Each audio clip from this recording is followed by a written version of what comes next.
The U.S. foreign assistance has long been a very powerful soft power tool to advance our American leadership by building trust with our allies, promoting democracy, stabilizing terrorism-prone regions, and providing market access for American businesses. However, we have seen serious and credible cases of wasteful uses of American taxpayer funds abroad. For example, $2.5 million were sent through USAID to build the electric vehicle charging stations in Vietnam. How is this spending critical to U.S. national security or advancing our American interests? They are not. Unfortunately, these cases of unproductive spending abroad undermine the many targeted, valuable, and effective foreign assistance programs that are essential to our national security.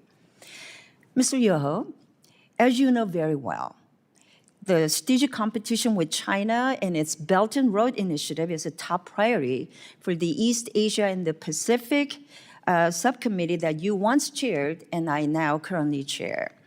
Xi Jinping is watching and he's waiting for the chance to fill any U.S. vacuum. And already there have been many reports of Chinese Communist Party officials signaling their willingness to replace USAID in Nepal and demining activities in Cambodia. And these are just the instances that we know about. Even critics of USAID acknowledge the critical soft power value of targeted and efficient programming.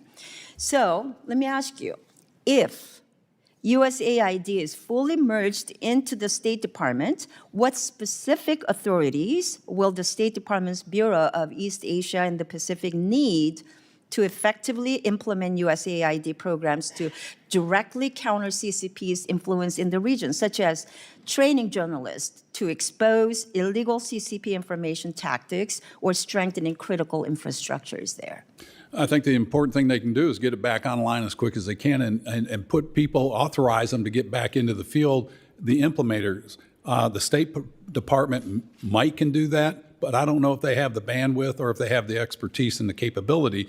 The people that were there on the ground with USAID, as Minister Nazio said, these are the people that have institutional knowledge and they know how to do that. They're not R's or D's, they're mission driven. And I think we can get some of those people back in there that are experts in their field to move America's agenda forward of, are we going to be safer? Are we going to be stronger? And are we going to be more prosperous? And if we do that, those countries will be too. And it counters China. And if we're not there, China will be there. Sure. So I'm glad that Secretary Rubio issued waivers for life-saving humanitarian assistance programs.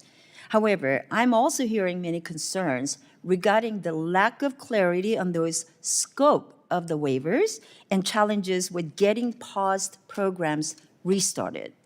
It's hard to restart them if we completely turn the lights off, right? So what recommendations do you have for the administration to ensure an effective waiver process? Again, moving forward, I think the quickest thing they can do and the most effective thing is identify the program that you want to do. And then put the people in there that know how to implement that. That could be at state. There's people at USAID, and I know there's this big black eye on USAID, but I think we need to look at what they did do good. You know, it's like a cake recipe. One drop of kerosene in a cake batter ruins the whole thing. So what happened and what's been exposed doesn't mean the whole thing was bad. And like I said, not all aid programs are good. Not all of them are bad. Let's take the good ones and implement them as quickly as we can so we do not cede that ground to China, Russia, anybody that doesn't like us. Thank you. I'd like to ask a question to Mr. Primorak. What specific reforms can be implemented so that current adult audit and review processes ensure programming aligns with our U.S. national interests?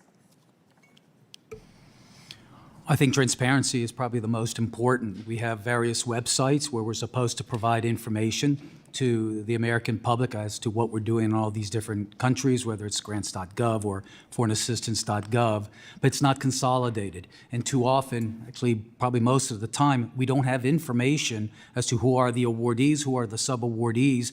If those are made available, and not only to Congress, they should be made available to the American people. I think by having this kind of transparency, that a lot of these bad things happening, people will be a little bit more careful because they know lots of people are watching.